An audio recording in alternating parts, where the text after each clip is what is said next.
She hadn't spoken a single word since the day she was born. Her millionaire father tried everything. World-class doctors, finest therapies, treatments money could buy. Nothing worked. Then one quiet afternoon in the park, a stranger passed by.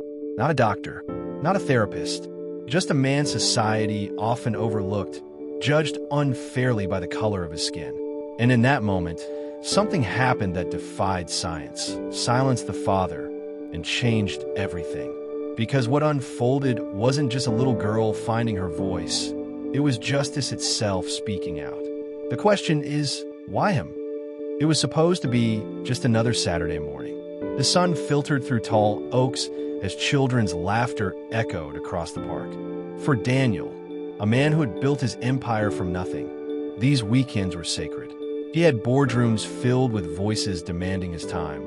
But here, among the winding paths and rustling leaves, he could simply be what mattered most, a father. Beside him sat Emma, his little girl. Bright eyes, curls that caught the light, and a silence that weighed heavier than any business loss he had ever known. Since birth, Emma had not spoken a single word. Doctors layered him with medical terms, probabilities, and charts. Therapists spoke in cautious tones, offering milestones that came and went untouched. Money, which once seemed limitless in its power, had failed him in the only fight that truly mattered. Daniel had learned to live with the silence, though each day it gnawed at him in ways he could not admit. So he brought Emma here to the park to give her moments of childhood, swings, ice cream, the soft touch of grass beneath her shoes, even if words never came. But silence has its own mysteries. And on this ordinary morning, buried within routine, something waited. An encounter not scripted by doctors or measured in medical charts. An encounter that would not just shake Daniel's understanding of silence, but would challenge his ideas of privilege, power, and the very voices society chooses to hear. Daniel guided Emma toward the swings, her tiny hand resting in his. To an outsider, it might have looked serene, an elegant man in a tailored coat, the polished shoes of success treading across gravel, his daughter clinging beside him. A picture of calm, of privilege. But inside, Daniel carried a heaviness no wealth could loosen. He had spent years chasing what money could never buy, Emma's voice. Specialists in Europe, cutting-edge clinics across America, speech therapies that drained hours but never broke silence. He had bought hope 1,000 times, only to watch it dissolve. As he lifted Emma gently onto the swing, he felt eyes on him. Parents nearby cast polite glances, the kind that hover between admiration and pity. Some whispered softly, not cruel but curious. Everyone knew him, the millionaire whose little girl could not speak.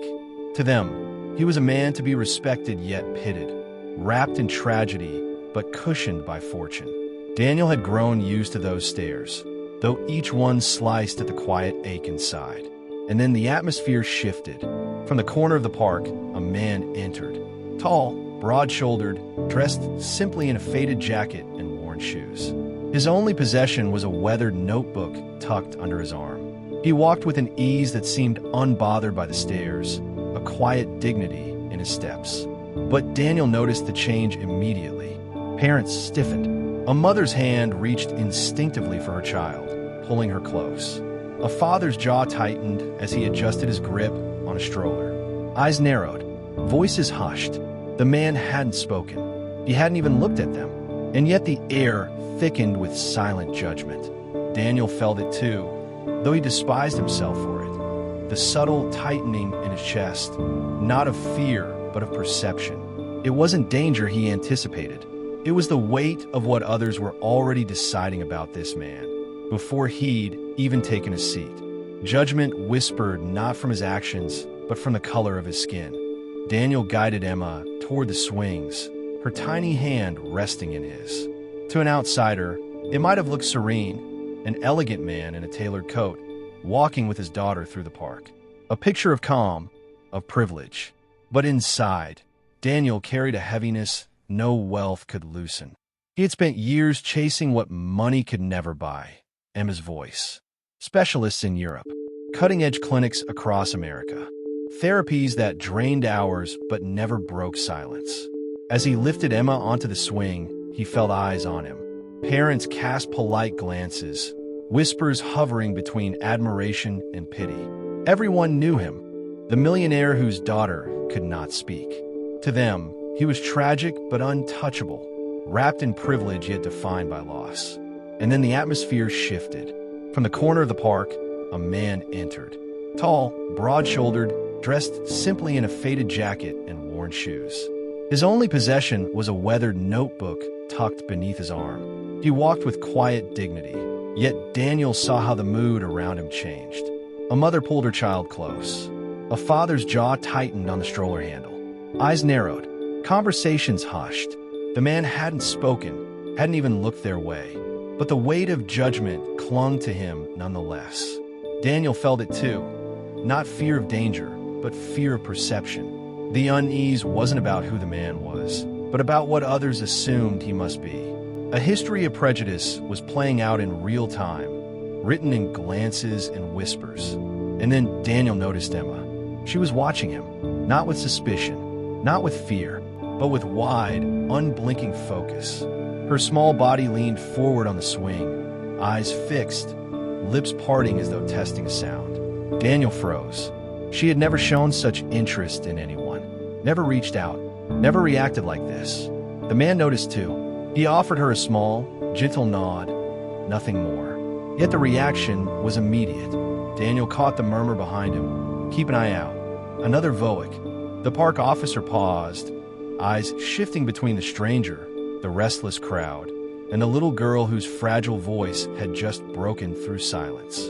For a breathless moment, the world seemed suspended, every judgment, every fear hanging in the air.